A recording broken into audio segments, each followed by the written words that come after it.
Welcome to my channel दोस्तों। अगर आप मेरे चैनल पर नए हो तो प्लीज़ सब्सक्राइब कर दीजिए, लाइक कर दीजिए, कमेंट कर दीजिए। चलिए वीडियो को शुरू करते हैं। आज हमारे पास एक बोर्ड है, जिस बोर्ड का केबल जल गया है, आप देख सकते हैं। तो इस केबल को हम आज रिपेयर करेंगे। तो पहले तो हम इस बोर्ड को खोलेंगे। जो स्क्रू है, 6 स्क्रू है, 6 स्क्रू को पहले हमको खोलना है। खोलने के बाद जो उसका वायर जो अंदर है उसको कट करेंगे। अगर आप मेरे चैनल पर नया हो तो प्लीज़ सब्सक्राइब कर दीजिए, लाइक कर दीजिए, कमेंट कर दीजिए और बेल बटन को ऑन कर दीजिए। तो ये हमारा बोर्ड खोल चुका है। ये जो वायर है, 3 वायर आया हुआ है, एक नेगेटिव पॉजिटिव और एक अर्थिंग है। तो हम तो पहले इसको कट करेंगे।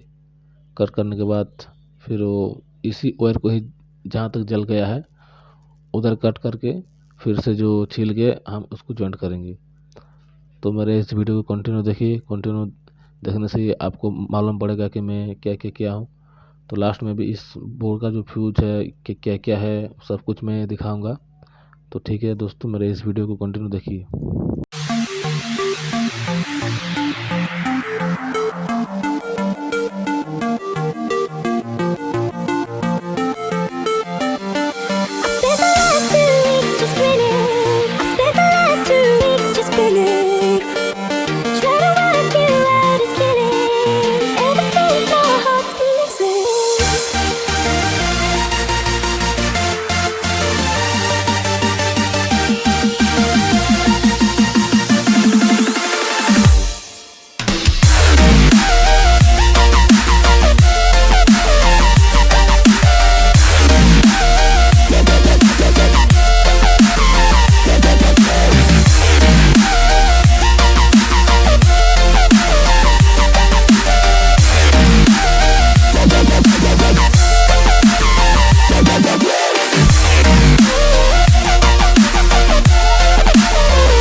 अभी हमारा दोनों वायर ज्वाइंट हो चुका है।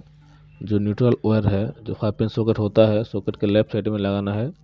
और जो अर्थिंग है उसको जो सॉकेट के ऊपर टॉप में लगाना है, जो अर्थिंग के लिए एक होता है। तो अभी मैं ये रेड कलर का वायर लगा रहा हूँ। रेड कलर का वायर ध्यान से देखिए। ये जो रेड कलर का वायर होता है, ये जो बोर्ड के स्विच में लगता है। जो पहले जो मेन स्विच है, ये मतलब कि एक बड़ा वाला स्विच है ना, सिंगल वाला। तो इस स्विच में पहले वो लगेगा, फिर स्विच को ऑन करने के बाद इस बोर्ड को करंट सप्लाई होगा। अगर स्विच ऑफ होगा तो ये बोर्ड को करंट नहीं जाएगा।